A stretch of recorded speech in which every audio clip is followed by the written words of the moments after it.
Buenas tardes a todos. Gracias, Juan Luis, por la presentación. Vamos a pasar a comentar las novedades en el ámbito del IGIC,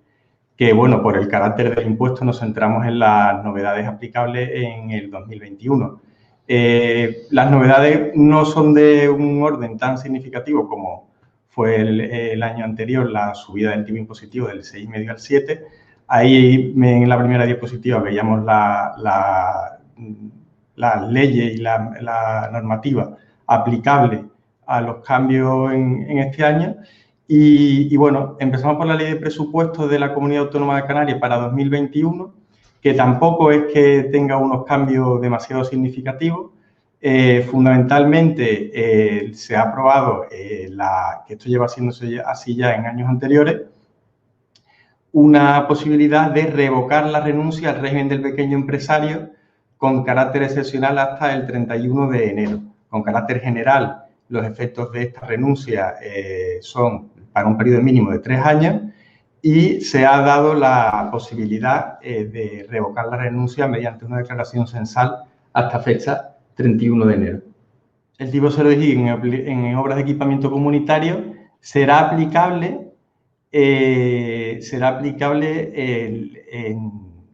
a las obras de equipamiento comunitario en el ámbito que se hagan entre administración y contratista, y se establece la obligación de que la administración haga 2 comunicaciones, una a la Agencia Tributaria Canaria con carácter previo al devengo del IGIC, de manera que si esa comunicación no existe o no se presenta en plazo, no se dará de aplicación el tipo 0, y otra al empresario contratista, haciendo constar que se cumplen los requisitos de que se trata de una obra de equipamiento comunitario. Pero esta segunda comunicación no será necesaria en caso de que se produzca la inversión del sujeto pasivo. Más modificaciones en cuanto a los tipos impositivos.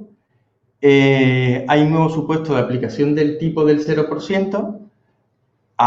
entre ellos, por ejemplo, a los patinetes o patinetes eléctricos, o del 3%, como a las conservas de pescado que antes estaban al 0%.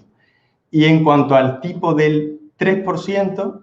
se ha aclarado que es aplicable a la adquisición e importación de vehículos para personas con movilidad reducida. Se ha aclarado que hay una limitación establecida con carácter general en la norma, que es que no se puede aplicar cuando en los 4 años anteriores se ha producido ya otra adquisición o importación a la que sí se le ha aplicado ese tipo reducido, y se ha aprobado que esa limitación no se le aplique a las entidades que prestan servicios sociales y de atención a la dependencia. Bueno, simplemente había comentado las 2 diapositivas iniciales. Como comentaba, el régimen del pequeño empresario, que se ha dado la posibilidad de revocar la renuncia a la aplicación del régimen. Y en cuanto a los tipos impositivos,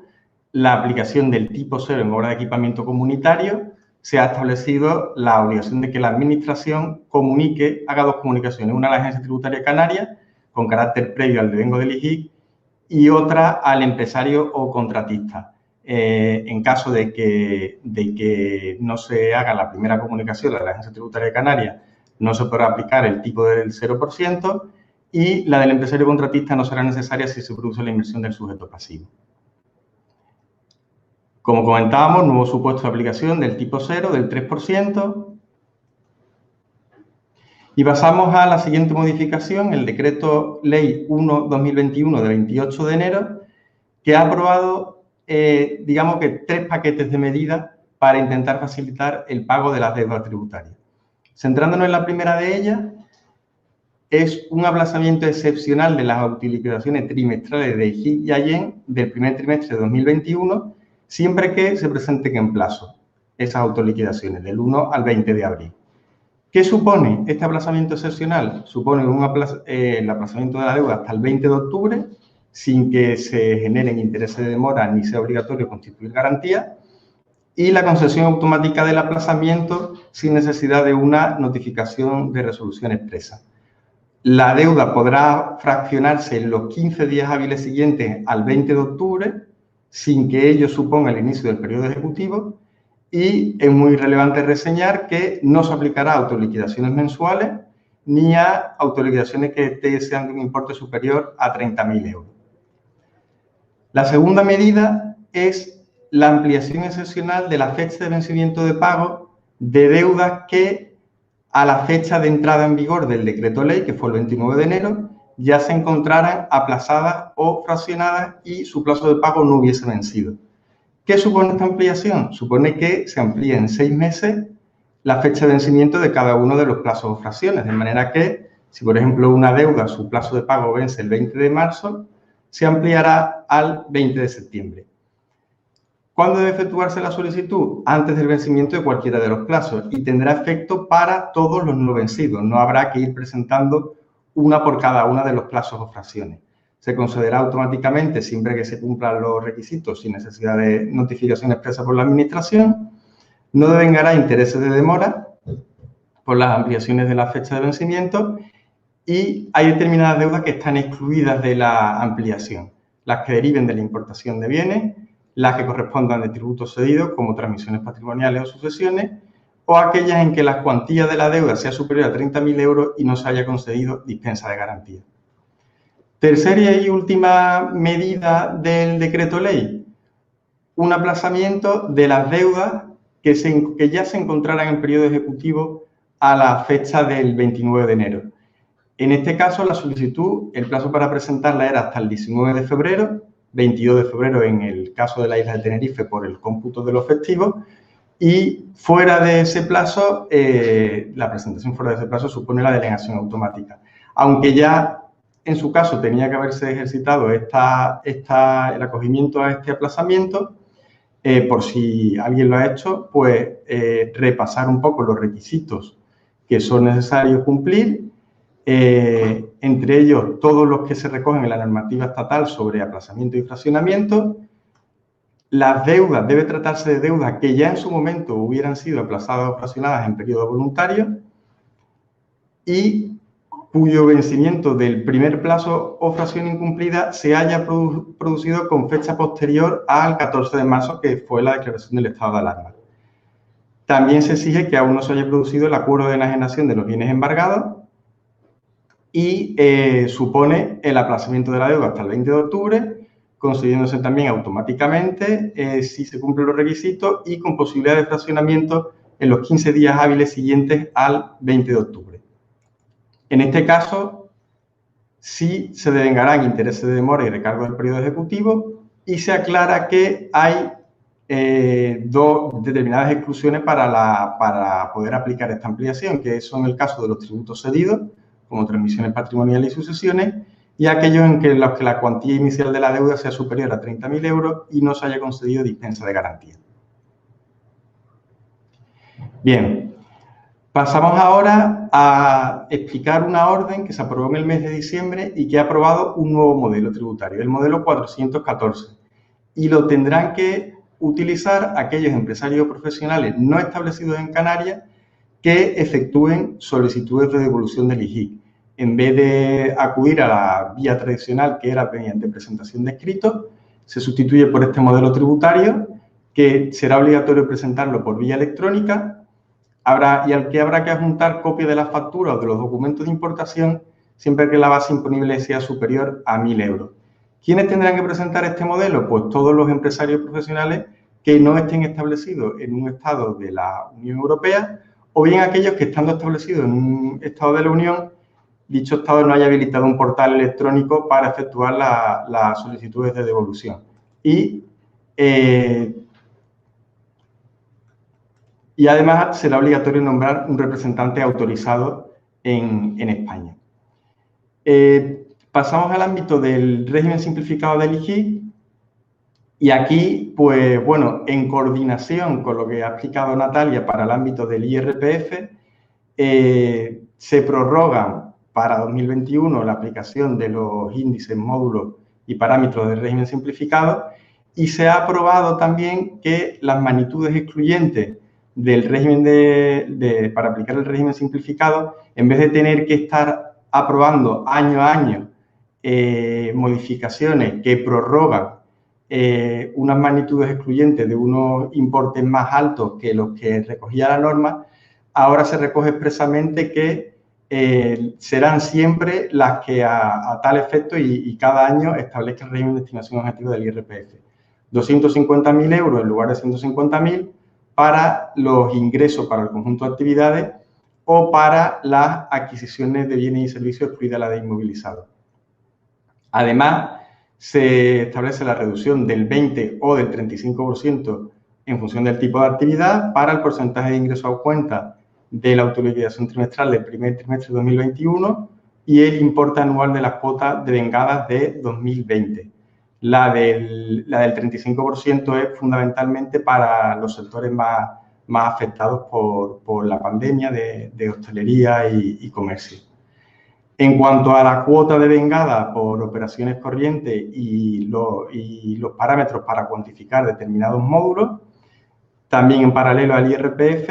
se establece que no se computarán como días de ejercicio de la actividad aquellos en los que estuviese declarado el estado de alarma durante el primer semestre y en el segundo semestre haya estado o no declarado el estado de alarma, tampoco se computarán como días de la actividad aquellos en los que no pudo ejercerse dicha actividad en virtud de medidas adoptadas por la autoridad competente. Y además, se ha establecido que ese plazo excepcional que se ha dado para revocar la renuncia al régimen de estimación objetiva del IRPF, que normalmente hay que hacerlo en el mes de diciembre y este año se amplió, suponga la inclusión automática en el régimen simplificado del IGI. Pasamos ahora a comentar una resolución de 28 de enero de la Comunidad Autónoma de Canarias sobre la incidencia que tiene la retirada del Reino Unido de la Unión Europea en tributos que son de su competencia. Realmente esta resolución no aprueba nada desde el punto de vista normativo, sino que es aclaratoria sobre dichos efectos a partir de 1 de enero de 2021 en determinados ámbitos, como por ejemplo la devolución en régimen de viajero del IGIC o las exclusiones a las determinadas exenciones del IGIC. Por centrarnos en las más significativas, comentar que en cuanto a las reglas de localización de las prestaciones de servicio, se establece que a todos los efectos la totalidad del Reino Unido es un territorio de fuera de la Unión, incluida Irlanda del Norte. ¿Y por qué es importante ese matiz de Irlanda del Norte? Pues por lo que comentamos ahora a continuación respecto a la devolución del IGIC a empresarios no establecidos. Aquí hay que distinguir Irlanda del Norte del resto del Reino Unido. ¿Por qué? Porque en el acuerdo en el acuerdo del Brexit, Irlanda del Norte tiene un tratamiento específico de manera que sí sigue considerándose un territorio de la Unión a efectos de las entregas de bienes. Y en el resto del Reino Unido, pues se establece que en efectos de la devolución a empresarios no establecidos, no se devolverán las cuotas a a empresarios establecidos en Reino Unido de bienes y servicios que no se afecten a la actividad, de bienes destinados a la reventa, de bienes que se refieren a espectáculos o servicios de carácter recreativo, de vehículos automóviles, siendo no del 100%, sino del 50% de la cuota en caso de alquiler o arrendamiento financiero, y con la obligación de nombrar un representante residente en España y efectuar la devolución a través del modelo 414. Pasamos ahora a comentar dos decretos leyes de medidas directamente relacionadas con la pandemia. El primero de ellos, el 18/2020, es el que está actualmente en vigor y prorroga hasta el 30 de abril de 2021 la aplicación del tipo 0 de IGIC a la entrega o importación de bienes necesarios para combatir los efectos del COVID. Esta medida ya se aprobó a través de un primer decreto ley en el mes de abril de 2020, se prorrogó mediante un segundo decreto en el mes de julio y ahora este último decreto lo prorroga hasta el 30 de abril. Siempre y cuando esa entrega o importación la hagan entidades de derecho público, clínicas o centros hospitalarios o entidades o establecimientos privados de carácter social y también si son sujetos pasivos distintos a estos anteriores,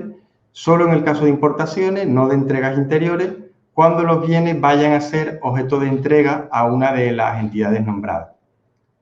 Y Y un segundo decreto ley, el 19/2020, aprobado hasta el 31 de diciembre de 2021, que se aplique el tipo 0 de IJIC a la entrega o importación de mascarillas o kits de pruebas diagnósticas del virus.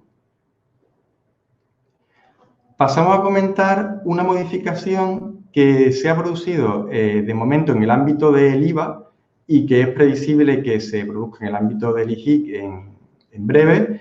y que creemos relevante comentarla por las implicaciones que tiene la situación actual. Sabemos que, con carácter general, la regla general de aplicación en las prestaciones de servicios es que tributan en sede del destinatario cuando éste es empresario. Luego, tanto la norma de IVA como la de IJIC aprueban reglas especiales para determinados servicios, hay muchas reglas especiales, y luego hay una regla que se aplica a determinados tipos de servicios, que es la de la utilización efectiva, que consiste en que el servicio se localice allí donde se produzca dicha utilización, con independencia de lo que establezca las reglas especiales. La Ley de Presupuestos Generales del Estado para 2021, vigente desde el 1 de enero, ha introducido una importante modificación en el ámbito del IVA para establecer que esta regla de utilización efectiva no se aplicará en las relaciones con Canarias, mientras que en el IJIC aún no se ha producido la adaptación de la normativa. Vemos a través de un ejemplo las implicaciones que puede tener esta situación. Un abogado establecido en territorio IVA que no tiene establecimiento permanente en Canarias presta un servicio profesional a una sociedad canaria que, a su vez, no tiene establecimiento permanente en la península y la utilización efectiva del servicio se produce en la península. Con la situación normativa hasta 31 de diciembre de 2020, ambas normas estaban coordinadas y no había duda de que el servicio estaba sujeto a IVA. A partir de 1 de enero de 2021, con la nueva redacción que se le ha dado a la normativa de IVA, este servicio no está sujeto a IVA, aunque se produzca la utilización efectiva del servicio en territorio del IVA, pero tampoco está sujeto a IJIC por no haberse producido esa modificación normativa en el ámbito del IJIC. Está previsto que se produzca el cambio en la normativa del IJIC en breve y, bueno, así ambas normas vuelvan a estar coordinadas en este punto. Pasamos ahora a comentar un par de cuestiones que entendemos que son de interés porque, aunque no suponen cambios normativos, sí pueden resultar muy interesantes para paliar, en su caso, los efectos derivados de la situación económica generada por la pandemia. La primera de ellas es la posibilidad de acogerse al alta voluntaria en el registro de devolución mensual, el REDEME. ¿Por qué? Porque normalmente, con carácter general, la devolución del IJIC solo se puede obtener en la última autoliquidación del periodo, que se presenta en el mes de enero siguiente, y acogiéndose al alta en el REDEME, pues puedes obtener esas devoluciones mensualmente y paliar de algún modo los efectos, o obtener un efecto financiero para conseguir esa devolución antes. Para ello hay que optar expresamente a través de un modelo 400 y la inscripción en el registro hay que hacerla en el mes de octubre o durante el plazo de presentación de la autoliquidación. Ahí exponemos un ejemplo de una consulta de la DGT de Canarias de 11 de mayo de 2009, que aunque es antigua, sigue estando plenamente vigente, de manera que si, por ejemplo, la solicitud de inscripción en el REDEME se efectúa con fecha 15 de abril y la inscripción la notifica la Agencia Tributaria de Canarias con fecha 15 de mayo, será a partir del 1 de junio cuando se pueda comenzar a ejercer el derecho a solicitar la devolución mensual. De manera que del 1 al 20 de junio se presentaría un modelo 417, incluyendo las cuotas de IJIC del periodo del 1 de abril al 31 de mayo. Y con posterioridad, pues las cuotas que se vengaran durante el mes de junio ya podrían ser, ya se solicitaría la devolución en el siguiente modelo a presentar del 1 al 20 de julio. ¿Qué requisitos deben cumplirse para el alta en el REDEME? Pues estar al corriente con las obligaciones tributarias con la Comunidad Autónoma de Canarias, no estar en ninguna de las causas de exclusión del régimen, no tributar en régimen simplificado, ni realizar exclusivamente actividades del régimen de la agricultura y que no se haya revocado el NIF. El alta en el REDEME obliga a permanecer en él durante el año para el que se solicita la inscripción, si se hace en octubre, o para el año en curso y el siguiente, si se hace en el plazo de presentación de cualquiera de las autoliquidaciones. Y, bueno, como decimos, obliga a presentar mensualmente las autoliquidaciones de IGIC, y una consecuencia muy importante de esto es que supone la inclusión en el sistema del suministro inmediato de información, en el SI, con los costes administrativos y de gestión que ello supone. De manera que, bueno, hay que valorar bien hasta qué punto compensa el alta en el REDEME teniendo en cuenta estas circunstancias. La otra cuestión que entendemos que también es de interés, derivada de la situación de la pandemia, es la posibilidad de efectuar modificaciones contractuales en los contratos de arrendamiento de locales de negocio para, bueno, acordar rebajas en el precio, aplazamiento de rentas mensuales o que no se devenguen esas rentas sin que ello suponga una condonación. Con carácter general, el IGIC se devenga aunque no se haya devengado la renta. Por eso, si se quiere estar cubierto y que ese IGIC no se devengue, es necesario efectuar modificaciones contractuales y es conveniente y necesario que esas modificaciones consten por escrito y dejen claras cuáles son las condiciones, las nuevas condiciones pactadas entre las partes y las mensualidades que se ven afectadas por estos acuerdos. También es muy importante tener en cuenta las reglas de valoración a mercado de operaciones vinculadas que establece la normativa del IGIC, que siempre resultarán de aplicación con independencia de estos pactos a los que se puedan llegar. Y para finalizar, también creemos relevante, esto ya no está directamente relacionado con efectos del COVID, pero creemos relevante traer a colación una muy reciente consulta de la DGT de Canarias relacionada con la situación del concurso de sociedades del grupo Thomas Cook y la no posibilidad de modificar la base imponible. Si recuerdan, fue en octubre de 2019, antes de la pandemia, cuando con la quiebra del grupo Thomas Cook, muchísimas sociedades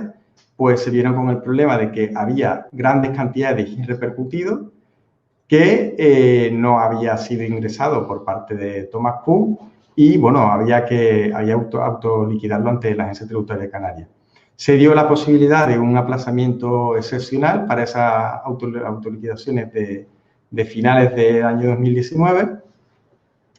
pero quedó claro que no procedía a modificar la base imponible por créditos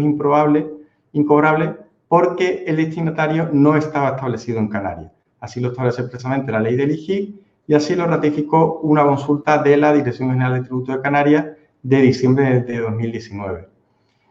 En abril de 2020, el Tribunal de Justicia de la Unión Europea se pronuncia no respecto a Thomas Cook, pero sí respecto a un caso de insolvencia empresarial y viene a establecer que cuando esa insolvencia haya sido declarada judicialmente en otro Estado miembro, sí se podrá modificar la base imponible por créditos incobrables. Y la Dirección General de Tributo del Ministerio de Hacienda, recogiendo este criterio establecido por el Tribunal de Justicia de la Unión, en una consulta de noviembre de 2020 a efectos de IVA, da la posibilidad de efectuar dicha modificación, siempre que se cumplan todos los requisitos establecidos por la normativa de aplicación. Se ha vuelto a plantear, a raíz de esta consulta del Ministerio de Hacienda, se ha vuelto a plantear consulta ante la Dirección General de Tributo de Canarias y en resolución de 11 de enero de 2021 vuelve a incidir en que no procede modificar la base imponible del IGIC porque no es aplicable la jurisprudencia del Tribunal de la Unión. ¿Y qué razón da para ello la DGT de Canarias? Bien, la DGT de Canarias reconoce expresamente en la consulta que en algunos casos se utiliza para la normativa del IGIC como criterio interpretativo criterios que que se aplican también el IVA en virtud de la jurisprudencia comunitaria, pero que ello no puede hacerse así cuando esa jurisprudencia es contraria a lo que recoja expresamente la normativa del IGI. Es decir, solo en los casos en que no fuera contrario expresamente a lo que recoge la normativa del IGI se podrían aplicar esos criterios. Y como la normativa del IGI establece que no se pueden modificar la base imponible cuando el destinatario no está establecido, pues, bueno, se sigue manteniendo este criterio a la espera de que se produzca una modificación normativa de la ley del IGI en este punto.